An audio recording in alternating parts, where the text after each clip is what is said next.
Munnayuganda nkwaniriza wonna w'osinzira okubanga olaba obubaka buno butwale nga bukulu nnyo ku lw'ensonga enkulu eziri mu ggwanga lyaffe. Y'ensonga lwaki tusazeewo tukwate akazindaalo kano emisana ttuku ng'ensi yonna eraba okubuulira abantu ebigenda mu maaso, amaanyi ag'abantu agatasobola kuzikizibwa emisana ekiro, abato n'abakulu. Obubaka buno mmanyi bugenda kubatuukako.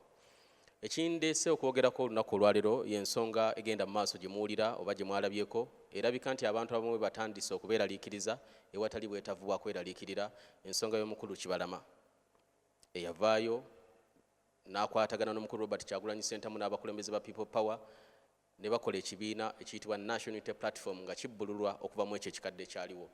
Bingi ebibaddewo era n'akatambi akafulumiziddwa. Manyi nti oluvannyuma lw'okulaba obubaka buno ogenda kubaako ky'otegeera ku nsonga ze zimu. Mwami Kibalama ennaku eziwunzikiddwa amawulire twagafuna nga batutegeeza nti ali mu mikono gy'abyo ebyokwerinda, nti abakulu baali bamusazeeko. Kino nno nga kigoberera obubaka obwajja bufulumizibwa okuva eri ye yennyini ng'atutegeeza nga bwafuna okutiisibwatiisibwa, bamukubira amasimu okuva lwe yasalawo okukyusa obukulembeze buve mu mikono gye budde mu mikono gy'omukulu Robert Kyagulanyi Ssentamu n'ekibiina kya NUP. Bino tubadde tubiraba era tubadde tubisuubira. Ekibadde kitasuubirwa kyekyo ekyabaddewo naye nga tekirina kwewuunyisa muntu yenna nti asobola okuvaayo omusajja omukulu n'ayogera ebyayogedde n'ategeeza nga bwe beetaaga okufuna ssente, bwe beetaaga okweddiza ekibiina ekyo. Wano nno bwe tugenda okusimba amakanda ku nsonga y'emu eyo. Bw'oba walabye obubaka bw'omukulu Kibalama yategeezezza nti bakkaanya okufuna obukadde bwa dola za America 5 bwe buwumbi nga 18 obwa ssente za Uganda. Kino n'omwana omuto akiramuza bwenkanya nti kisesa kyewuunyisa. Era yennyini yategeeza n'agamba nti tebalina bwe baawandiika baakyogerako ng'abantu abakulu ne bakirekaawo. Njagala tugende mpola mpola okumenyaamenya buli nsonga. Tekijja mu bwongo bwa muntu ategeera ne oli okutegeerawo kwe ne bukubeera kwa kiboggwe. Timusobola okuyingira ddiiru ne muyingira agreement nga $1 million 5 ne mutawandiika. This is simple logic. $1 million 5 nga tewali buwandiike. That means ekigambo kya mukulu Kibalama kikyamu era si kituufu. Ekyokubiri, $1 million 5 obeera ogenda kugula ki? Waliwo obwetaavu ogula $1 million 5 ekibiina nga omukulu bwe yatutegeezezza. That is another wrong information Muzeeyi Kibalama gye yabuulidde eggwanga. Bwe tugenda ku byonna babadde tebannaweza na myezi 3 okuva lwe yavaayo n'ategeeza nti obuyinza obukulembeze abukyusizza akkiriza Mwami Kyagulanyi taking over. Mu bino tusomamu ebintu bibiri. Either Mwami Kibalama yakutte ssente okuva mu gavumenti ya Nakyemalira n'asalawo ajje ayogere byayogedde. Kino nga kisobokera ddala bulungi. Gavumenti ya Mwami Museveni n'abalala abalinga ye bwe ziba zinaatera okugwa bakozesa ssente z'abannansi b'amawanga ago ate okunyigiriza bannansi bennyini abaagala okwerwanirira n'okwenunula. So Muzeeyi Kibalama ne banne option esooka kuba nti baalidde ssente ez'ekibi ezigenda okubalakira ne basalawo babe nga boogera ebigambo bye bayogedde. Option egoberera ey'okubiri ey'okuba nti baabikoze byonna bye baakoze wansi w'omudumu gw'emmundu. Njagala otunule body language ya Mwami Kibalama ng'ali mu katambi ako, okukankana, okubagana amameeme, okutunula ku mabbali n'amabbali ng'alinga afuna instructions, alinga afuna directions, alinga alagirirwa nga bamubuulira ky'ateekeddwa okulabika nti n'ayogera. Si ye muntu eyabadde ayogeranga ebigambo abijja ku mutima gwe. Mu communication body language ekola kinene nnyo, ekola ebitundu 95 ku buli 100 nga tonnaba kufulumya kigambo kyonna. So body language omubiri gwa Mwami Kibalama gwamuwaddeyo amaaso, okubagana amameeme, okumira amangota n'ebirala. Ky'oba otwala nti kyeyabadde ayogera tekyavudde ku mutima gwe, kyavudde mu lubuto lwe Mwami Kibalama. Options ebbiri nga tumaze okuzitunuulira, either yalidde oba yatidde. Implication ya kino eri ki? Kye kisinga okubeera ekikulu. Mwami Kibalama bw'agamba nti ayagala kweddiza kibiina kya NUP, atugoberera era atambuza obubaka buno abantu bagambe kino tekisoboka. Ekkubo lyali alina okuyitamu okufuna obukulembeze obw'okweddiza obwannannyini bw'ekibiina lyayita. Bwe baatuuza delegates conference nga naye bw'agamba n'awandiika empapula n'azisayininga ne baziweereza akakiiko k'ebyokulonda ne kakakasa nti kazifunye, obuyinza n'obukulembeze ne bukyuka okuva mu bakulembeze abakadde ne budda mu bakulembeze abapya abakulembera Mwami Kyagulanyi, abalimu Mwami Lewis Lubongoya n'abalala batudde ku secretariat e Kamwokya.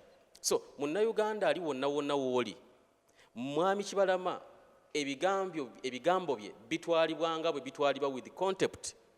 Takyalina moral authority eyina claim yonna. tukitwale nti memba wa kibiina ekya NUP asobola okuba nga memba ng'akyali memba. Bw'oba memba ng'oyagala kukyusa bukulembeze okola otya? Mutuula ne muleeta proposal ne mwekunga ne bammemba bannammwe ne mugamba tulina bye twagala bitambule lireko ekibiina oba enkyukakyuka ze twagala zibeerewo mu kibiina. Step eddako bw'ebeerawo mutuuza olukiiko nga mumaze okuwandiikira Ssaabawandiisi w'ekibiina kye mugoberera bwe mubeera bammemba ne muwandiika ebbaluwa ne mugamba waliwo ensonga eno n'eno twagala ebeere ng'ekolwako. Ssaabawandiisi n'atuula ne banne mu bukulembeze bw'ekibiina ne batunuulira ensonga zammwe. Bwe balaba nga zirina ssupu nga bayita olukiiko ng'ensonga ze mwagala okwogerako nga zikubaganyizibwako ebirowoozo. However, so si muntu Kibalama already eyawaayo obukulembeze bw'ekibiina n'ategeeza n'akakiiko k'ebyokulonda ne notified ne bakakasa nti obukulembeze bukyuse buzze mu mikono gy'abantu. Mwami Kibalama olunaku lwe yawandiikira akakiiko k'ebyokulonda nga bategeeza ebyali bivudde mu Delegates Conference eyatuula e Kakiri, lwe lunaku lwe yakoma okubaako n'ekigambo ky'asobola okwogera ekiramulwa mu mateeka mu Political Parties and Organization Act. Ebigambo bya Mwami Kibalama tebirinaayo kifo, bitwalibwa, that is wishful thinking. Ne munne eyali Ssaabawandiisi w'ekibiina kye kimu, bitwalibwa ng'ebigambo, ekirooto, ekirowoozo, okwogera kw'omuntu owa bulijjo. So Munnayuganda bino kye birina okuyigiriza nti gavumenti ya Nakyemalira ejja kukola buli kimu kyonna kyonna ekikwasa ensonyi kuba yo tekyaswala okwagala okuzoganya n'okulemesa abantu okutuukiriza ebigendererwa byabwe nga ssemateeka bwe yabawa. Singa Mwami Kibalama yali ayagala okwogera ebyo, yali alina kubyogera, twagala ekibiina kyaffe kisigalewo, yali alina kubyogera ng'akyali mu bukulembeze bw'ekibiina. Oyinza okuba tontegedde bulungi. Twala ekyokulabirako, Kazibe Bashir Mbaziira, nnyina ettaka lyange, nzikaanyizza n'omuntu, ndimuguzizza oba ndimuwadde, nkyusizza obwannannyini bw'ekyapa kivudde mu mannya gange Kazibe Bashir Mbaziira, ettaka lizze mu mannya g'omuntu omulala n'ekyapa kisoma ekyo. Nze Kazibe Bashir Mbaziira enkeera sisobola kuvaayo nenga nti ettaka lino eryali eryange, nga ddala kituufu abantu baali bakimanyi nti lyali lyange. Sobolaga nti ettaka lino eryali eryange, omuntu gwe naguza ettaka lino kati yazimbyeko kalina, saagala azimbeko kalina, njagala azimbeko ennyumba ya mwamba oba njagala azimbeko supermarket. I ceased to have ownership and responsibility over that piece of land. Bwe mba njagala okudetermininga ekikolebwa ku ttaka eryo, nkola ntya? Njogera n'oyo gwe naguza ettaka ne mugamba ssebe ettaka linguze tukyuse lidde mu mannya gange, nakkiriza oba n'agaana. Ye embeera Mwami Kibalama gy'alimu. Olunaku lwe yawaayo obukulembeze ne bukyusa abakulembeze n'ekibiina ne kikyuka, lwe lunaku lwe yakoma okubeera n'obwannannyini oba n'obuyinza ku ebyo ebisalibwawo. So Munnayuganda, kino kakodyo kalala ng'obulala obuzze bukolebwa gavumenti okwagala okumenya emitima gy'abantu. Look at the timing. Akaseera mwe baakoledde bino baakikoze on the eve nga bategedde bakansala bangi, ba Lord Councillors bagenda kusunsulwamu, ababaka ba Parliament bagenda kusunsulwamu, ba chairman ba district bagenda kusunsulwamu, ng'esigadde ennaku nga 3 nomination zitandike ku lunaku olwa Monday. Baagala okukola kino bateeke okutya mu mitima gy'abantu abalina okugira ku kaadi y'ekibiina kya NUP, balowooze nti ekibiina tekirina future, ekibiina tekiriiwo mu ngeri ntuufu, ekikyamu kwagala kutiisa abantu nti bw'ona okwata bendera ya NUP ogenda kuba toyina mikisa gya mu maaso. Munnayuganda atulaba nga bw'otambuza obubaka buno butambuze butuuke ku muntu asembayo ng'omujjukiza ekibiina kiriwo mu mateeka. Mwami Kibalama n'abalala tebalina kye bakyayinza kugamba ggwanga because they are not signatories ku paper, ku mpapula zonna ez'ekibiina kya NUP. Tebalina we basayininga wonna. Omuntu atakyayina bwannannyini ku ttaka lye watunda n'ekyapa ne kikyuka, toyinza kugamba nti wano njagala kusimbawo kasooli oba njagala bateekewo ekkubo. Okyegomba bwegombi n'ogamba singa nali nakikola mu kiseera we nabeera nnannyini ttaka. Bye bino ebirowoozo ebiriwo ebitagenda kubanga bikola. Mubeere bagumu. N'ebirala ebisinga ku bino Mukama waffe Kyagulanyi abadde abituga nti bajja kukola ebintu bingi nnyo. Olaba baapanga omusajja okuva ekisolo n'agamba mbu Kyagulanyi lwaki baamuzaala, singa tebaamuzaala Uganda eriyandibadde na bizibu bifaanaganako bwe bityo. Kati gavumenti erimu abantu abasobola okukola ebintu ebifaanaganako bwe bityo. Gavumenti erimu abantu abalina obwongo obw'ebikukujja obusobola okugamba nti Kyagulanyi ate baamuzaala mu 82, ate baamuzaala mu 80, ate teyazaalibwa, ate teyakola ki. Osuubira ebintu bingi n'ebirala bingi tukyabisuubira. But again, byonna bye tusuubira, byonna bye tulowooza, byonna bye tukolerera, byonna bye twagala kiteekeddwa kuba kimu kye tumanyi kye tugenda okufuna. Victory. Bugenda kubeera buwanguzi. Si victory eri bannabyabufuzi, si victory eri abantu bolaba aba bulijjo, victory egenda okujja eri munnayuganda agenda okulemera ku kituufu. Obuwanguzi obugenda okujja ku munnayuganda avuga boda asiika chapati, omukyala akola mu katale, omuntu atalina mulimu, omuvubuka eyasoma nga takyakola, obuwanguzi bugenda kujja gye muli. The moment you stand for the truth, ebbanga ly'omala ng'olemedde ku mazima, basobola okutiisatiisa abantu bangi, basobola okuliisa abantu bangi ne babawa ssente, basobola okukwata abantu bangi ne babakola ebintu bingi nnyo. Abamu bajja kutya, abalala bajja kulya. Eventually bannayuganda bagenda kubeera abawanguzi. Let nobody fool you nti kino kirina ekifo mu byafaayo wekisobola okuwangulira. There is no competent judge, there is no sober-minded lawyer asobola okugamba nti ebigambo bya mwami Kibalama bye yeeyogedde ne munne birina empeke ey'ensigo esobola okumera. Wabula omuntu yenna akiraba kwagala kutiisa abantu, kwegatta ku NUP, kwagala kulemesa abantu kugenda mu maaso na mirimu gya kibiina, tetugenda kuzikiza. Kyolina okulabika nti nno okola munnayuganda kusigala ng'oli steadfast. Nga bwe bagamba nti okwambala obukofiira obumyufu kimenya tteeka, nga bwe bagamba nti people power obeera omenya etteeka, nga bwe bazze bagamba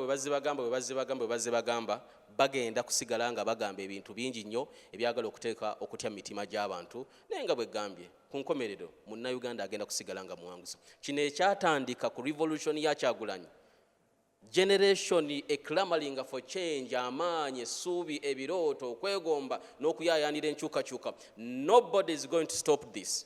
Not Mwami Museveni, not his army, not his cronies, si banne abalya ssente, si banne abatiisatiisa abantu, si banne ababadde ku sayidi y'abantu ne basala eddiiro ne badda ku ludda lw'oli anyigiriza abantu. Nobody. This is the time.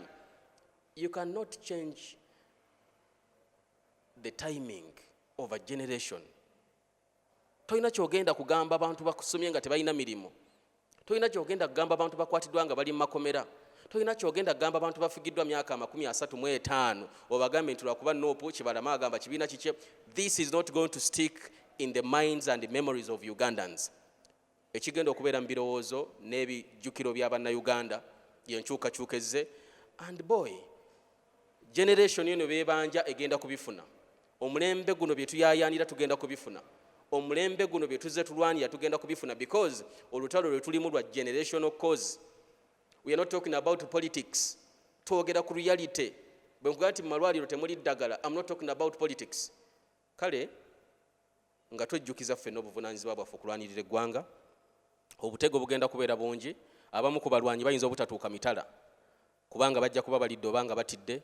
Abamu ku balwanyi bannaffe bayinza obutagguka kubanga embeera eyinza okubayinga, emitima gyabwe giyinza obutasobola kugumiikiriza na kugumira kazito kagenda kubateekebwako. Naye tulina omulwanyi omunene mu ffenna ye mulwanyi ayitibwa omuntu. Nze Haji Kazibwe Bashir Mbazira. Kwagaliza kubeera bulungi. People power, our power. NUP everywhere. Basiri zo.